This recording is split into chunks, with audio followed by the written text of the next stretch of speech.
Increasing levels of obesity, poor diet, and increased sedentary behavior are driving a rapid rise in the number of cases of type 2 diabetes worldwide. In 2021, 537 million adults were estimated to have diabetes worldwide, with an increasing number diagnosed at younger ages.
Some 160,000 people have some form of dementia in Sweden, Alzheimer's disease being the most common, a figure that is rising with our life expectancy.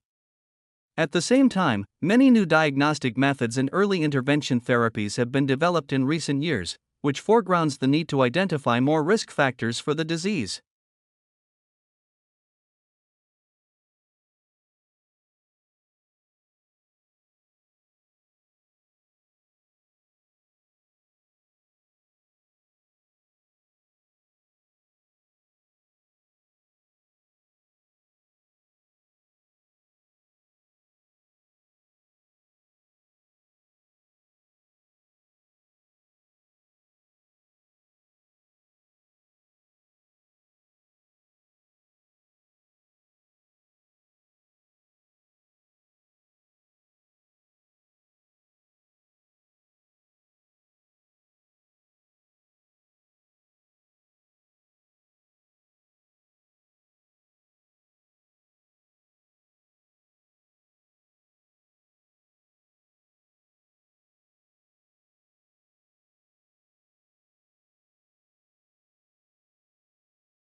In mice, there is some evidence that an unusual phenomenon in mammals called genomic imprinting impacts parenting behavior.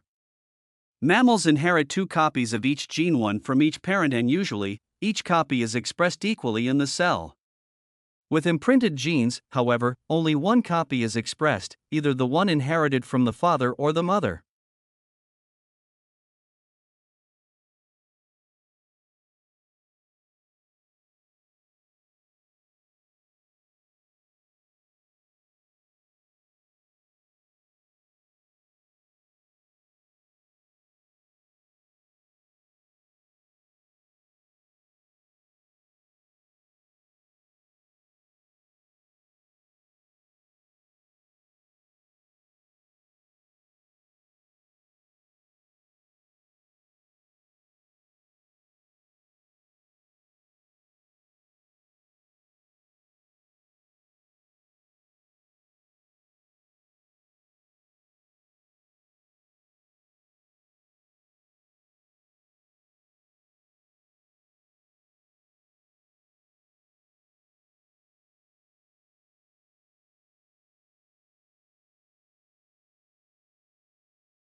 Contrary to the commonly held view, the brain does not have the ability to rewire itself to compensate for the loss of sight, an amputation or stroke, for example, say scientists. The researchers argue that the notion that the brain, in response to injury or deficit, can reorganize itself and repurpose particular regions for new functions, is fundamentally flawed despite being commonly cited in scientific textbooks.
Cambridge scientists have shown that placing physical constraints on an artificially intelligent system in much the same way that the human brain has to develop and operate within physical and biological constraints allows it to develop features of the brains of complex organisms in order to solve tasks.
Pavlov proposed over a century ago that the sight, smell, and taste of food are important for regulating digestion.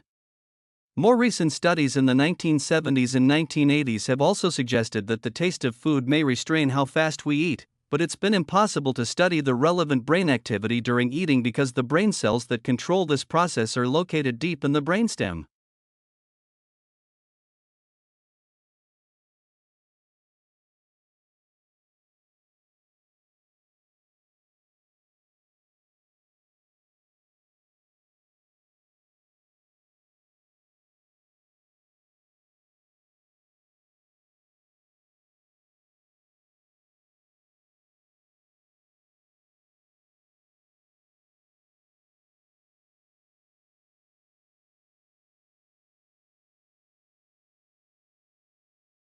His particular interest is in the 18th century French society.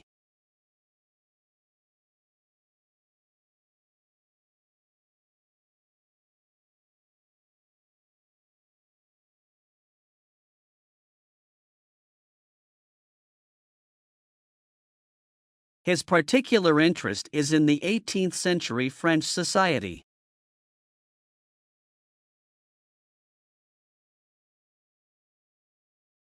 The key findings seem to contradict our initial hypothesis.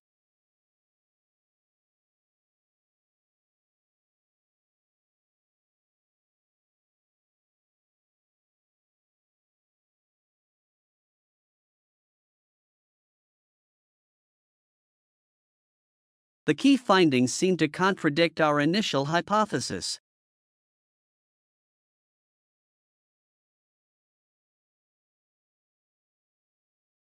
Sleep is believed to play a critical role in storing memories.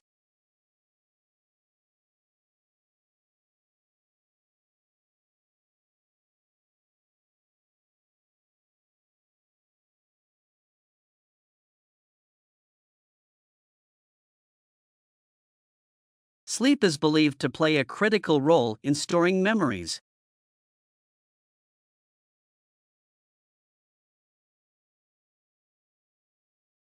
Extension is only available under special circumstances.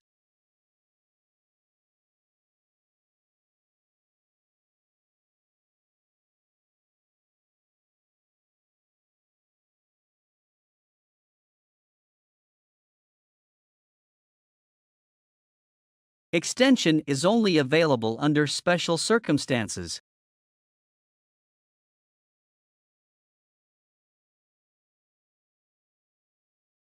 The bus right out in the front will take you to the station.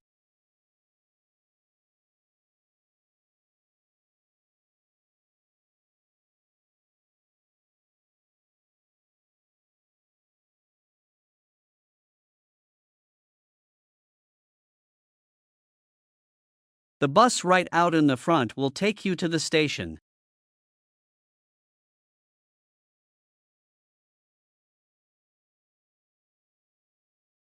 The information you need for this meeting is on the website.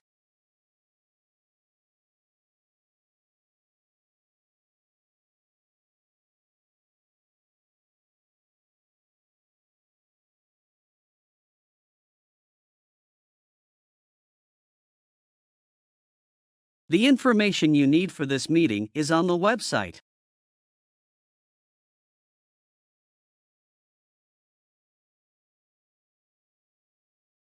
This Thursday is the last day for students to submit their fees.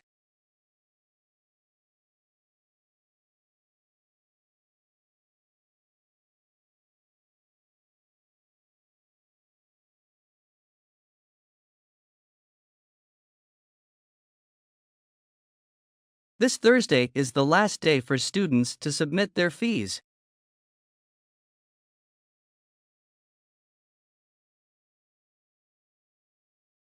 Students may not use calculators in the final exams.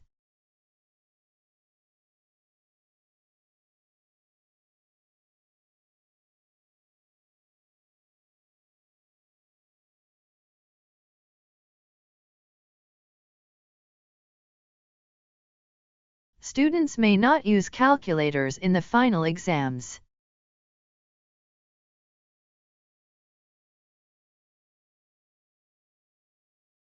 The subject is complex and difficult to explain.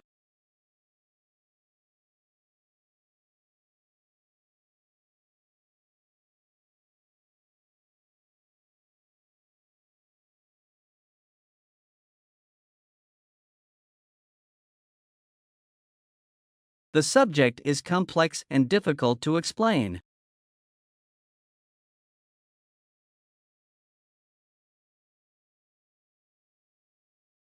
The final exam covers material from all class chapters this term.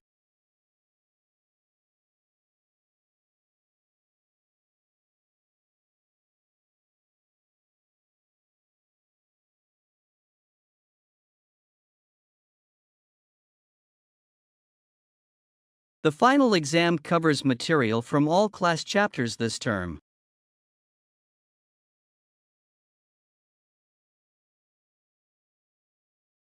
I would like the assignment less than 2,000 words.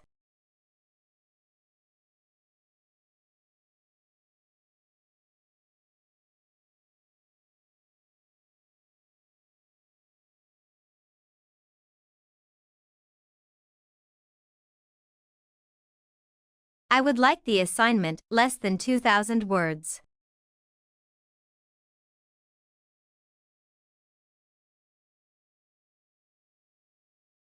The library is located on the north side of the campus.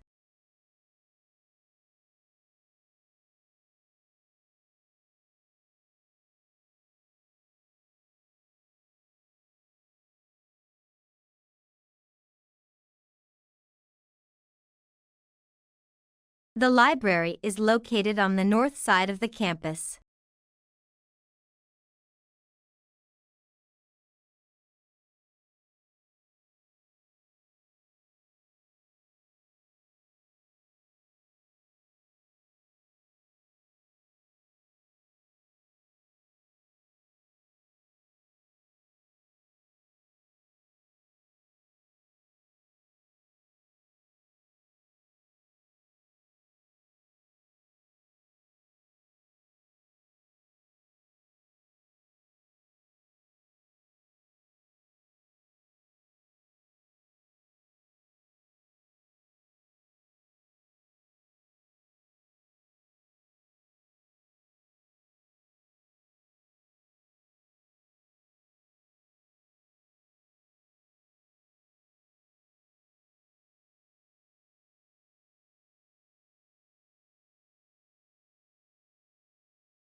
Facts you read, hear, or study become memories through a process with three main steps. First comes acquisition, the moment you encounter a new piece of information. Each sensory experience activates a unique set of brain areas. In order to become lasting memories, these sensory experiences have to be consolidated by the hippocampus, influenced by the amygdala, which emphasizes experiences associated with strong emotions. The hippocampus then encodes memories, probably by strengthening synaptic connections stimulated during the original sensory experience. Once memory has been encoded, it can be remembered or retrieved later. Memories are stored all over the brain, and it's likely the prefrontal cortex that signals for their retrieval. So how does stress affect each of these stages? In the first two stages, moderate stress can actually help experiences enter your memory. Your brain responds to stressful stimuli by releasing hormones known as corticosteroids, which activate a process of threat detection and threat response in the amygdala. The amygdala prompts your hippocampus to consolidate the stress-inducing experience into a memory. Meanwhile, the flood of corticosteroids from stress stimulates your hippocampus, also prompting memory consolidation. But even though some stress can be helpful, extreme and chronic stress can have the opposite effect.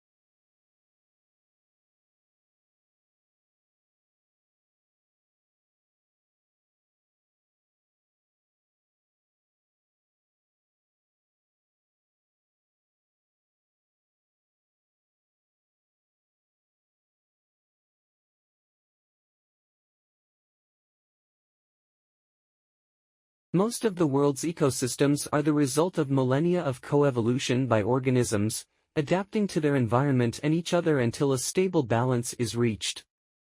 Healthy ecosystems maintain this balance via limiting factors, environmental conditions that restrict the size or range of a species. These include things like natural geography and climate, food availability, and the presence or absence of predators. For example, plant growth depends on levels of sunlight and soil nutrients. The amount of edible plants affects the population of herbivores, which in turn impacts the carnivores that feed on them. And a healthy predator population keeps the herbivores from becoming too numerous and devouring all the plants. But even minor changes in one factor can upset this balance, and the sudden introduction of non-native organisms can be a pretty major change. A species that is evolved in a separate habitat will be susceptible to different limiting factors, different predators, different energy sources, and different climates. If the new habitat's limiting factors fail to restrict the species' growth, it will continue to multiply, outcompeting native organisms for resources and disrupting the entire ecosystem. Species are sometimes introduced into new habitats through natural factors, like storms, ocean currents, or climate shifts. The majority of invasive species, though, are introduced by humans.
What do we call the first meal of the day?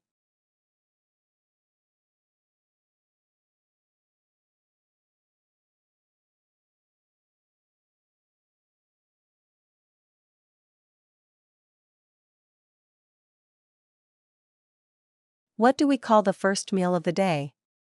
Breakfast.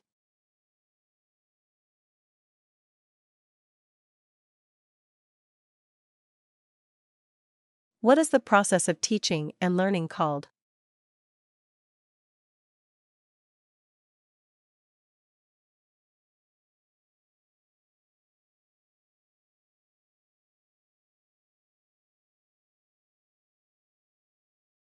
What is the process of teaching and learning called? Education.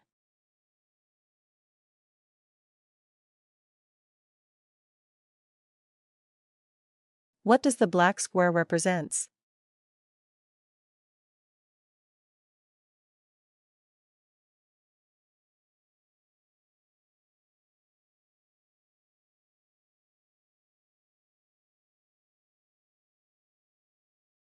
What does the black square represents? Students.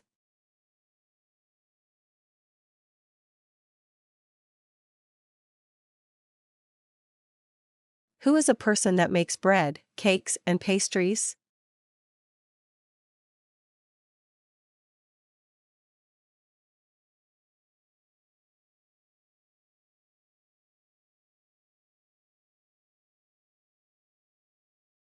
Who is a person that makes bread, cakes, and pastries? Baker.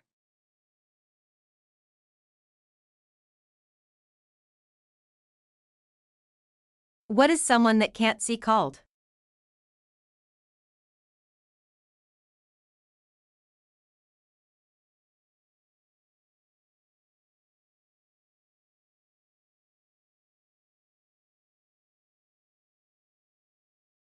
What is someone that can't see called? Blind.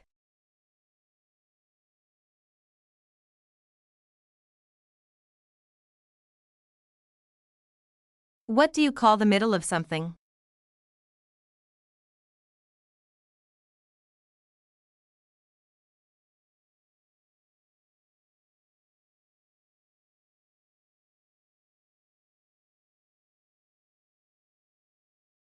What do you call the middle of something? Center.